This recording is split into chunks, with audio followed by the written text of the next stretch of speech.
Frozen রুটি থাকায় সকালে আজকে আমাকে কোনোই ঝামেলা করতে হয়নি। শুধু রুটিগুলো সেঁকে দিয়েছি, একটা ডিম ভাজি করেছি আর একটু সেমাই রান্না করে দিয়েছি।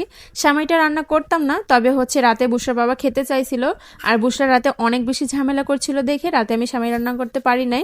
তবে সকালে রান্না করে দিলাম, যেহেতু রাতে খাইতে চাইছে সেজন্য সকালে রান্না করে দিয়েছি। ভাবলাম রুটিও বানাবো, সেজন্য সেমাইটাও একবারে রান্না করে ফেলি, তাহলে এক ঢালে দুই পাখি মারা যাবে। তো এখানে রুটিগুলো আমি সুন্দর মতো সেঁকে নিচ্ছিলাম, নেওয়ার পরে এবার এক একটা করে নিচ্ছিলাম। ভাগ্যিস 2 দিন আগে রুটি বানিয়ে ওগুলো রেখে দিয়েছিলাম, না হলে আজকে সকালে আমাকে একটু ঝামেলার মধ্যেই পড়তে হতো। সবগুলো রুটি এভাবে আমি ছেঁকে নিয়েছি। আর সকালে নাস্তায় রুটি আর ডিম ভাজি হলে আর কিছু লাগে না, আর বুসুর বাবা তো ডিম ভাজি হলে রুটি খেতে আর কিছুই লাগে না।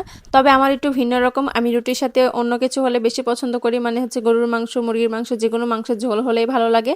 আর এখানে ডিমটা ভাজি করে নিয়েছি আর সবগুলো রুটিও এক এক করে বানিয়ে নিয়েছি। তো এই ছিল আজকের ভিডিও। সবাই ভালো থাকবেন, সুস্থ থাকবেন। আর সেমাইটা ওখানে রান্না করে নিয়েছিলাম। সকালে কে কি নাস্তা করলে অবশ্যই কমেন্ট করে জানাই। আল্লাহ হাফিজ।